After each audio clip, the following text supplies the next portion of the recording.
배부른 자는 꿀이라도 싫어하고 줄인 자에게는 쓴 것이라도 다니라. 고향을 떠나 유리하는 사람은 보금자리를 떠나 떠도는 새와 같으니라. 기름과 향이 사람의 마음을 즐겁게 하나니 친구의 충성된 권고가 이와 같이 아름다우니라. 내 친구와 내 아비의 친구를 버리지 말며 내 환난 날에 형제의 집에 들어가지 말지어다. 주신 말씀을 통해서 마음을 즐겁게 하는 것이라는 제목으로 말씀을 나누려고 합니다. 여러분은 여러분의 마음을 즐겁게 하는 것이 무엇입니까? 잠언에는 마음을 즐겁게 하는 것 7가지를 소개하고 있습니다. 먼저 장막이 흥할 때입니다. 가정이 행복하고 잘 될 때 마음의 즐거움을 얻게 된다는 것이죠. 두 번째는 진실하게 살 때입니다.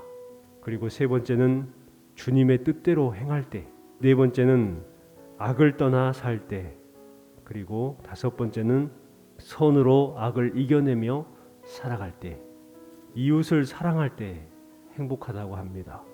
그리고 열심히 수고할 때 참된 즐거움을 얻는다고 잠언은 말씀하고 있습니다.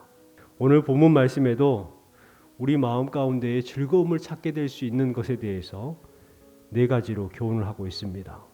먼저는 사람의 마음을 진정 즐겁게 하는 것, 바로 하나님의 지혜라고 말씀을 주고 있습니다. 7절 말씀에 보면 배부른 자는 꿀이라도 싫어하고 줄인 자에게는 쓴 것이라도 다니라, 이렇게 말씀하고 있습니다. 배부른 사람은 꿀도 싫어하지만 배고픈 사람에게는 쓴 것도 달다, 이렇게 이야기를 하고 있죠. 배부른 자와 줄인 자가 비교가 되고 있습니다. 배부른 자를 가리켜서 교만한 자로 비유를 하는 것이죠. 교만하기 때문에 그 달다는 꿀, 그 몸에도 좋고 맛도 좋은 꿀조차도 싫어한다는 거예요. 그러나 줄인 자는 겸손한 자입니다. 겸손하기에 고난조차도 달게 받는 것입니다. 쓴 것도 달게 느낀다는 것을 우리에게 알려주죠.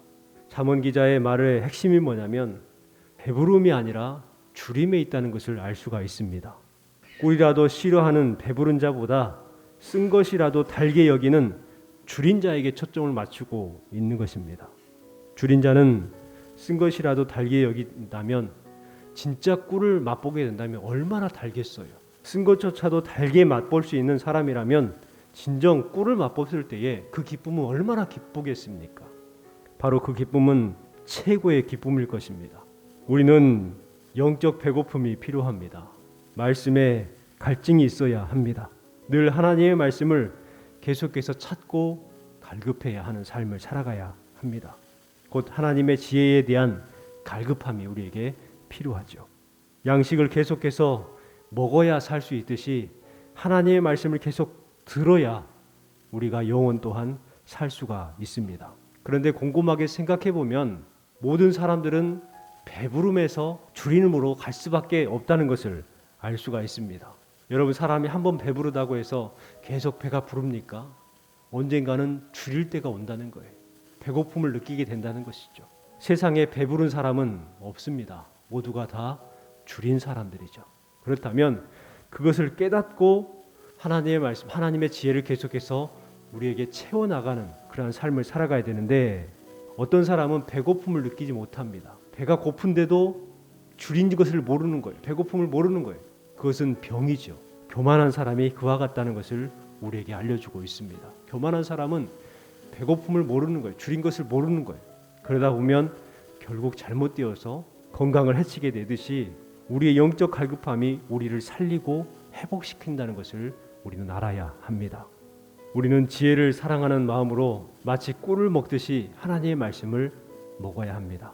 아무리 말씀이 안 좋고 잘 안 들리고 이해를 잘 못하더라도 그 중에서도 은혜를 찾고 그 은혜를 받을 수 있는 마음, 갈급해하는 마음, 무엇인가를 내가 꼭 맛보고야 말겠다라는 그 마음이 우리에게 중요하다는 것을 이야기를 해드리는 것입니다.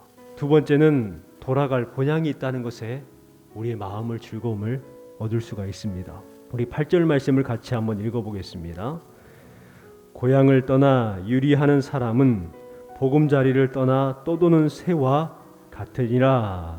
보금자리를 떠나 떠도는 새 하면 철새가 생각이 납니다. 철새는 계절을 따라서 이동하고 생활을 하죠.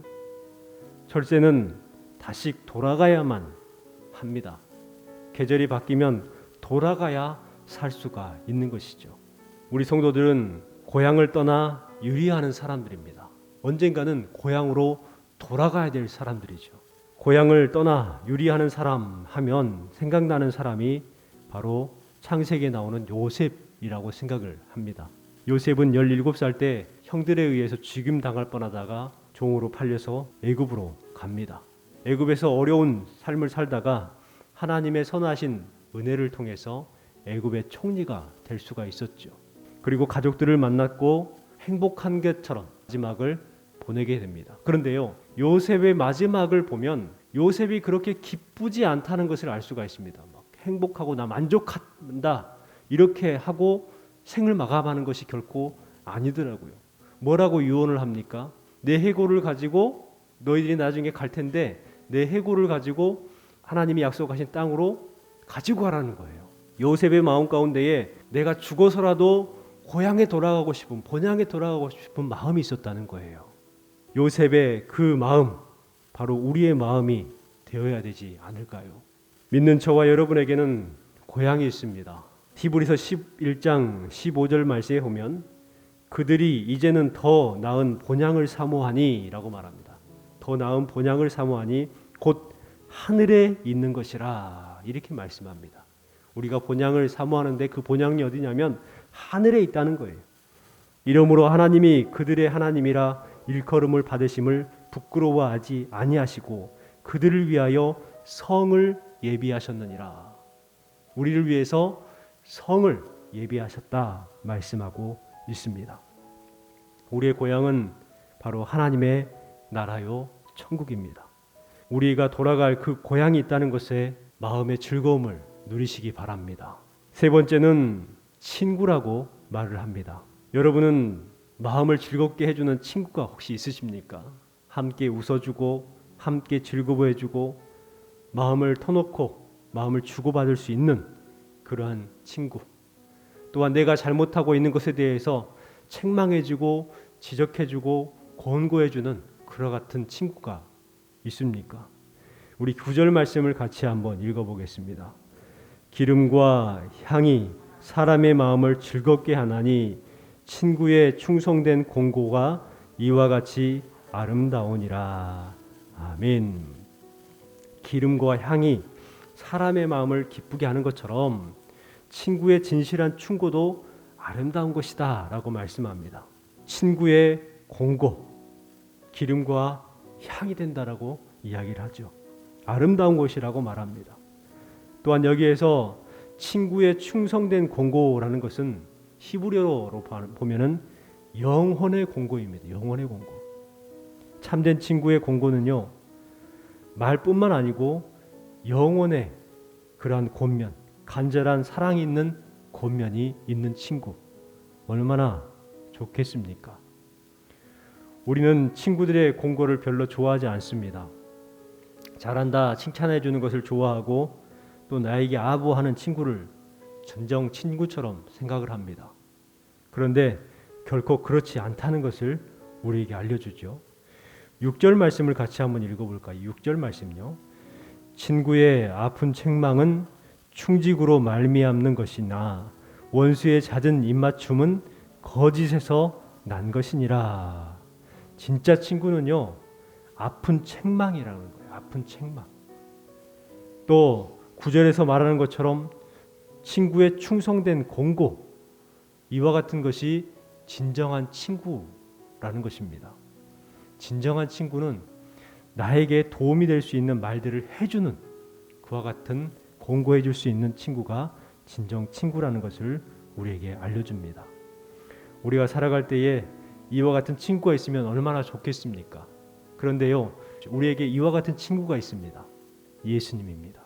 예수님께서 우리를 공고를 해주시고 우리에게 때로는 아프지만 책망도 해주시고 우리에게 깨달을 수 있는 말씀들을 허락해 주셔요.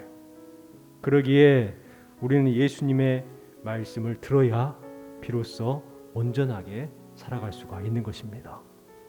마지막으로는 이웃입니다. 내 친구와 내 아비의 친구를 버리지 말며 네 환난 날에 형제의 집에 들어가지 말지어다. 가까운 이웃이 먼 형제보다 나으니라. 아멘. 가까운 이웃이 먼 형제보다 낫다라고 말씀하고 있습니다. 먼 형제의 관계보다 사랑과 신실함이 있는 가까운 이웃과의 관계가 더 낫다는 것입니다. 여러분은 어떻습니까?